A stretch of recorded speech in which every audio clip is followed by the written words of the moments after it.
for me are the ultimate art rock band. R.E.M. have had an incredible amount of influence on music as we know it today.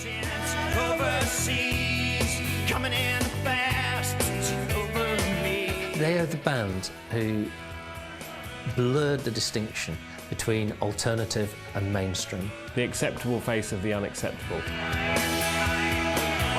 R.E.M. are one of the best-selling bands of all time. The trio, hailing from Georgia, became a world-conquering act, selling 85 million studio albums, whilst never compromising their art rock roots. Singer Michael Stipe and guitarist Peter Buck met in January 1980 in a Georgia record shop. I love the story of how R.E.M. came together. It's a really cute story. So basically, Michael Stipe goes to Athens, Georgia to study art at university and keeps going to this record store, buying, I think, kind of weird records. So Peter Buck, who worked there, notices this kid kind of buying really strange records, and they end up striking up a conversation. So that was enough to start the band. And then Mike Mills and Mike Berry came on later on, and they, again, they're local musicians. R.E.M's influences have always been reasonably obvious. They were heavily, of course, influenced by the Byrds, all of them. Peter Buck was very influenced by an Athens band called Fans. But the main influences that Michael Stipe brought were really East Coast influences. Patti Smith, Velvet Underground. They were the sort of people that he wanted to emulate. R.E.M. quickly built a fan base in Athens and the surrounding areas. The band entered the studio to record their first single, Radio Free Europe, with producer Mitch Easter.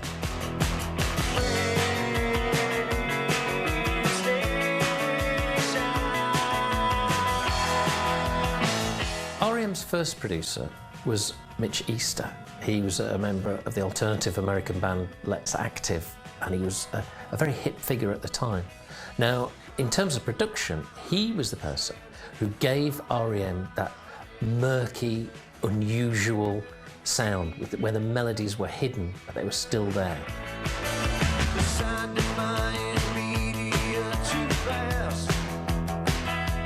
I love Radio Free Europe. What a great kind of opening gambit from the band. It's very kind of stripped down, and Michael's voice is quite low in the mix, but you still have that sense of melody coming through. It's quite kind of lo-fi, the way it's produced. You can definitely hear the R.E.M. that we know today, but it's just a little bit more muffled, a bit more muted, quite spiky. I think that their great skill was to have this classic rock sound which pulled on the Byrds and the Velvet Underground and Patti Smith and Television and all this very cool lineage, but to have something which was absolutely not nostalgic, which is Michael Stipe's lyrics and voice.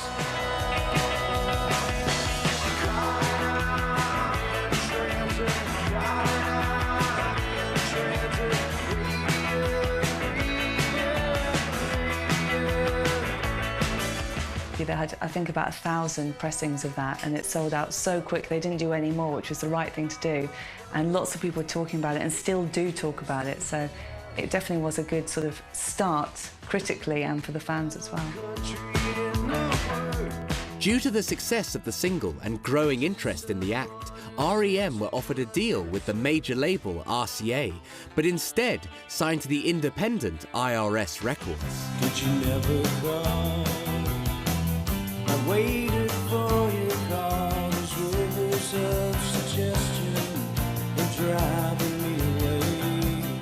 They had on one tour, I think, a budget of $2 each for food a day in this big old knackered blue van. And they were musicians because they loved the music foremost. The business side wasn't so important to them at that point. Murmur, R.E.M's debut album, established themselves first in Athens because it was a university town and they wanted their own hip band. But it also took them a little further afield as well. And by the time the second album, Reckoning, came out, then that reached number 27 in the American charts without any promotion, without any marketing. So clearly something was building. The early breakthrough, I think, was their third album, which is called Fables of the Reconstruction, and this was recorded in England with Joe Boyd, who had been a big producer for bands like the Incredible String Band and Fairport Convention. And he understood that slightly folk-influenced 60s sound. After returning to America, R.E.M. recorded their fourth album, Life's Rich Pageant, in Belmont, Indiana. Lead single Fall On Me would provide the band with their first radio hit. Michael Stipe directed the accompanying video. By the sky until the sky, until the sky, until the sky.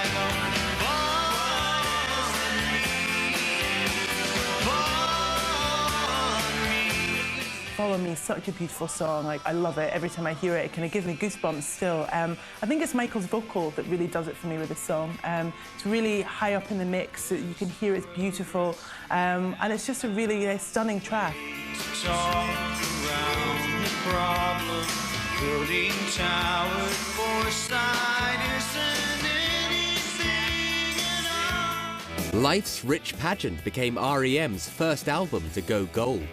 The band returned to the studio to work with producer Scott Litt for the follow-up album, Document. I think the combination with Scott Litt was a great fit, basically. I think he really saw something in them. He saw the mainstream band that they could become, but he didn't change them. So he brought out their simple melodies, retained their sense of mystery, and more importantly, pushed Michael Stipe's hitherto unintelligible vocals much further up in the mix. They made sense. They were, at this point, beginning to go for it. Document is a fantastic record. I love the song Finest Work Song. That's incredible. The one I love is a stunning song. That refrain, Fire.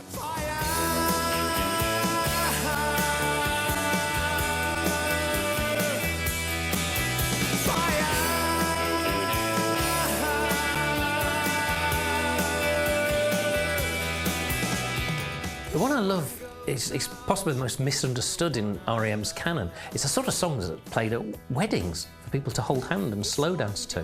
Now, listen to the lyric and you'll see what an unpleasant, nasty song it is. It's about using people. It's about possibly, probably, sleeping with them, moving on and not caring.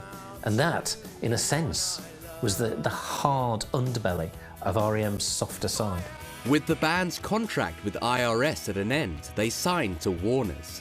Working with Scott Litt once again, they released the album Green in 1988. Green was probably the one where they really went out there, you know, where they became worldwide success. Green is a masterpiece from start to finish, another masterpiece from a great band. I love Pop Song 89 on that record. I love Stand. There's so many great songs on there. Got my spine, I've got my orange crush. Don't color me. Got my spine, I've got my orange crush. Orange Crush is a really great track. I think it's kind of referencing a herbicide used by the US Army in Vietnam. So it's quite dark, obviously, lyrically, but still a kind of really powerful song. Overseas, coming in fast over me. After an extensive worldwide tour supporting Green, the band took a year out before re-entering the studio. Bassist Mike Mills felt that one of the tracks recorded was about to change things forever for R.E.M.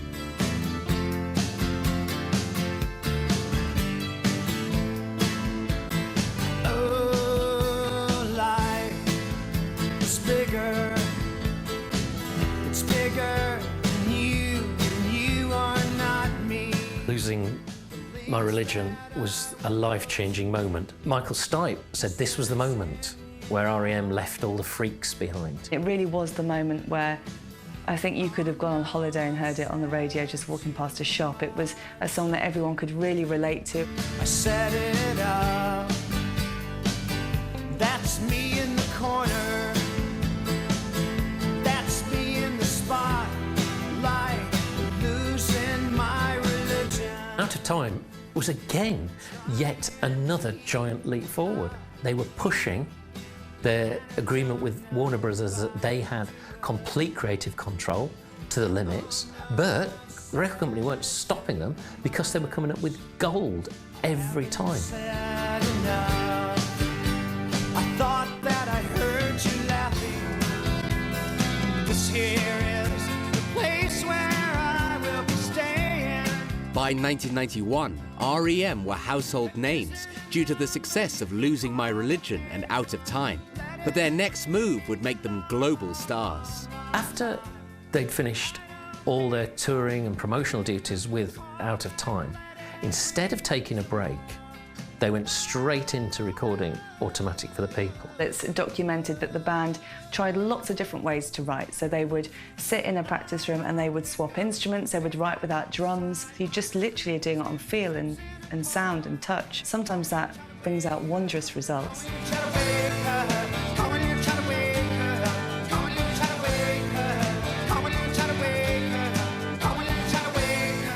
Automatic for the People is R.E.M's high point.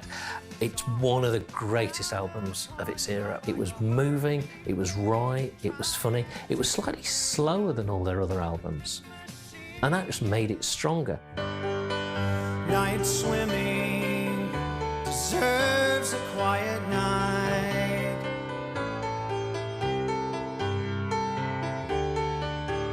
Night Swimming, that's the one for me. It's just like gets me every time. It's beautiful. It's a standout moment on a standout record. Go. Turned around backwards so the windshield shows. I think it's really relaxed and considered and quite beautiful, and it sort of paints pictures in my mind of like a full moon, and I don't know, it's quite romantic, but then also Everybody Hurts. When you think you've had too much of this life to hang on.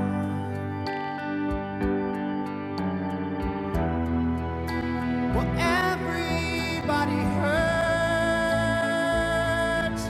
but sometimes everybody cries. Everybody hurts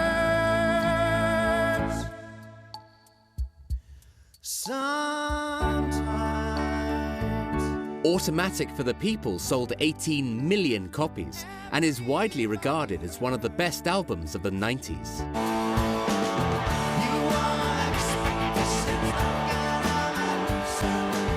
In 1994, R.E.M. took a rock-driven direction for the album Monster.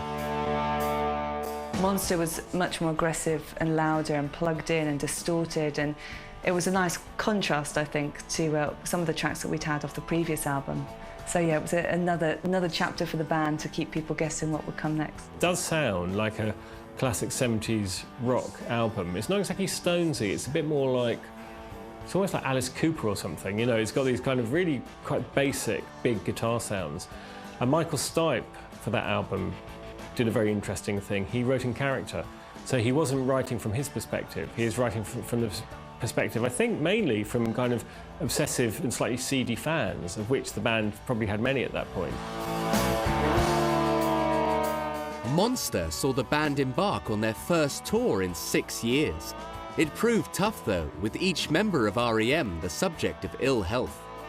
Despite managing to record fifth album, New Adventures in Hi-Fi, on the road, soon after its release, drummer Bill Berry announced that he would leave the band. Aluminum tastes like fear. Turn around, lose a sneer. Tastes like fear. Will you live to 83? Bill Berry had had health problems for some time. He'd been out of the band when he had a brain aneurysm, and he was clearly getting tired, and it was difficult for him being in R.E.M. So he announced his intention to leave and become a farmer, and that's exactly what he did. But I mean, it's important to say that although they would miss him terribly, it was a properly amicable departure. Michael Stipe probably put it better than anyone. He said, we're a bit like, it's like a three-legged dog. All of a sudden, you know, you keep on walking, but you've got to learn to walk in a different way. I see today with the newsprint gray, my night is covered. Had a great day sleeper. Day sleeper. Now a three-piece, R.E.M. used drum machines and session drummers for the recording of the 1998 album, Up. I really liked Up, actually. It's a good record. I think it's kind of less critically acclaimed than the others, but I like it. It's quite a kind of headphonesy record. I like listening to it. It's quite introspective. I listen to it at home. There's a couple of songs on there are really beautiful as well. So more introspective and showed a kind of more subtle side to their work. In 2001, R.E.M. released Reveal. Lead single Imitation of Life may have not been a hit in the US, but internationally the band was still making an impact.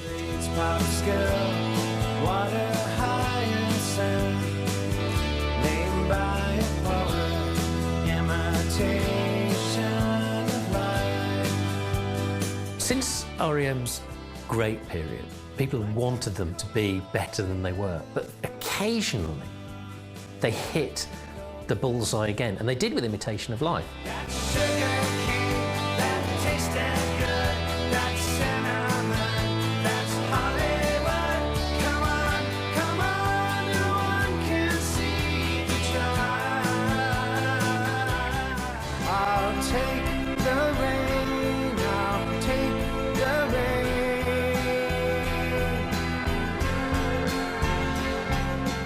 Reveal had I'll Take the Rain, which was the great lost R.E.M. single, which deserved much more. I think Reveal was an interesting record because it was kind of quite complex and a little bit kind of darker. I think it's definitely had its kind of strong points, though. It's more subtle and complex than the previous ones. After a disappointing response to their 2004 album, Around the Sun, R.E.M. worked with producer Jackknife Lee on the album Accelerate.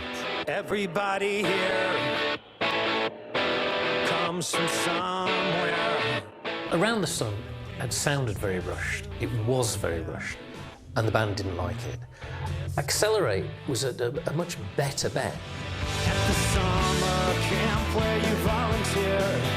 A return to form in ways, I think, that album. When they worked with Jackknife Lee, he's such an incredible producer. I think it probably sparked up a bit more interest in different kind of things that they were doing. So it did kind of push them forward. You cried and you cried. You survived, you survived. You cried and you cried and you cried and you cried. It was just a really great kind of upbeat, attacking record, and yeah, R.E.M. were back. But just as many felt R.E.M. were on form again, the release of the album Collapse Into Now came with the news that they were disbanding. Mine smell like honey. Mine smell like honey. Collapse Into Now is an interesting one because I know the band kind of really wanted to go out on a high, and then I feel like they kind of knew it was their last record in a way.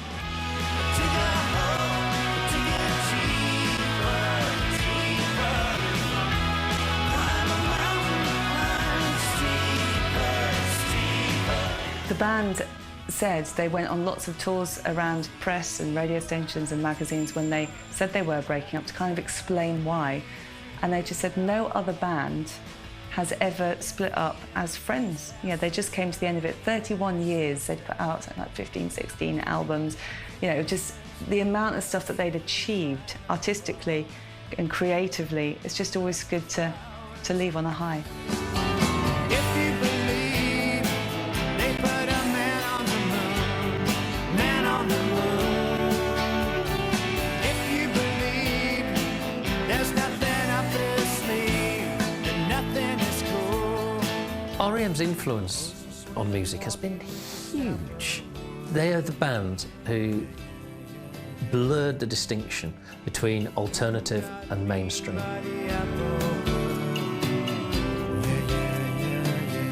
R.E.M. have had a huge influence on music, and I think on alternative music in particular. So I don't think you'd have Pavement without them, I don't think you'd have Sonic Youth, and I don't even think you'd have Nirvana without them. I think they showed that you could be an art rock band with kind of punk rock underground kind of feel to it and still become big and still appeal to the masses, and that's the legacy they left. Did you hear about this one? Tell me, are you locked in the punch? Hey, Andy, are you goofing on